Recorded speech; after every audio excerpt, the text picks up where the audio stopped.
अंबरनाथमध्ये दुचाकीस्वाराने एका तरुणाला भरपटत नेल्याची घटना शुक्रवारी दुपारी घडली।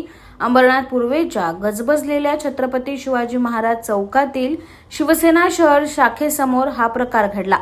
ही संपूर्ण घटना सीसीटीव्ही कॅमेऱ्यात कैद झाली। डोंबिवलीच्या जोंधळे कॉलेजमध्ये शिकणारा अंबरनाथचा प्रचित डुबे हा तरुण दुपारी 2:45 वाजताच्या सुमारास कॉलेजवरून घरी आला आणि छत्रपती शिवाजी महाराज चौकातील पार्किंगमध्ये लावलेली आपली दुचाकी त्याने बाहेर काढली।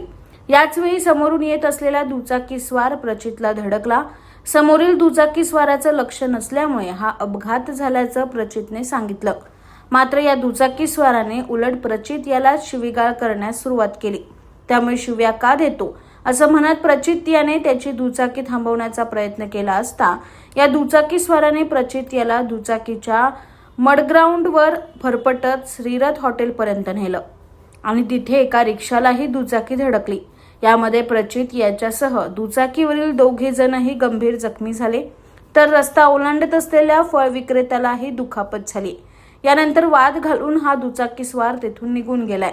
तर प्रचित याने शिवाजीनगर पोलीस ठाण्यात दिलेल्या तक्रारीवरून पोलिसांनी अदखलपात्र गुन्हा दाखल केला।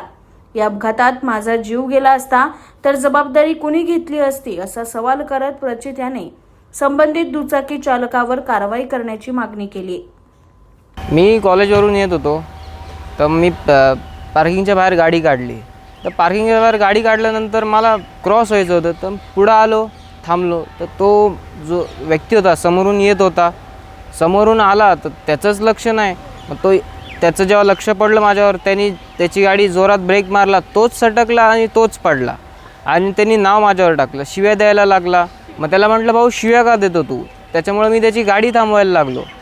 तर त्यांनी त्याच्या गाडीसोबत मला फरफडत नेलं, कमीत कमी 100 मीटर तरी फरफडत नेलं त्यांनी मला। पुढे जाऊन एका रिक्षाला गाडी ठोकली। मग आम्ही तिन्ही पण पडलो। मी गाडीच्या पुढं होतो हेडलाईटवर आणि ते 2 जण होते, ते गाडीवर बसले होते। सगळे लोक जमा झाले। मग थोडं माझा भाऊ आला, मग त्यांच्यामध्ये थोडं बोलणं झालं, बाताबाती झाली।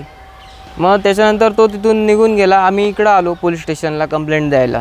कारवाई तर झालीच पाहिजे ना साहेब, असं कोणी फरफडत तरी नव्हतं। माझा जीव गेला असता, एक तर मी विद्यार्थी आहे, प्रॅक्टिकल झालो, माझा जीव गेला असता। त्याच्यात मग आईबापांचा एकुलता एक मुलगा, मग त्याला कोण जबाबदार असतं?